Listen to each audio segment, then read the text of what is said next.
Iniimbestigahan na ng Department of Environment and Natural Resources o DENR ang itinatayong resort sa Bohol na di umano'y sumisira ng yamang dagat.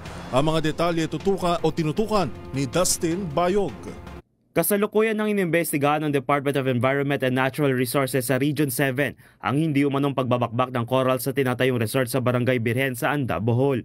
Sa panayam kay Assistant Director ng DENR Biodiversity Management Bureau na si Mariglo Laririt, binigyan sila hanggang katapusan ng buwan ng ahensya upang tapusin ang investigasyon. Ito ay nagugat sa isang video na makikita ang isang backhoe na may binabakbak na matigas na bagay sa may dalampasigan. Ayon kay Laririt, February 28 nung unang natanggap ng Regional Office ng DENR ang naturang video kung saan nagpadala ito ng investigation team na mula sa City Environment and Natural Resources Office o CENRO. Ang katotohanan po, nung nagpunta po yung team doon ay wala po silang nakitang backhoe o activity. Ganun pa man, ito po ay hindi naging sanhi para tapusin ang pag-iimbestiga doon. Lumalabas naman sa isinagawang preliminary investigation ng Binong Ocean Environment Task Force ay hindi umano corals ang binabakbak sa may tabing dagat.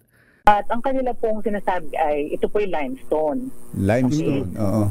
Opo, hindi po ito live corals. Hindi po nangangahulugan na ito ay less important. Nilinaw din nila Laririt na ang nasabing dagat kung saan nangyari ang pagbabakbak ay hindi maaring gawing pribado kung wala itong for-sure lease agreement sa pamahalaan na siya magbibigay pahintulot sa kung ano ang maaari nilang gawin.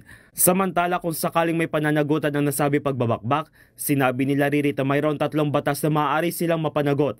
Ito ay ang Presidential Decree No. 1586 o ang Batas para sa Environmental Impact Assessment, Batas Pambansa 265 o ang pagbawal sa pag-extract ng gravel o buhangin, at ang Republic Act No. 7932 o ang Philippine Mining Act. Para sa MBC TV Network News, ito si Dustin Bayog ng DZRH TV. Una sa Pilipinas, una sa Pilipino.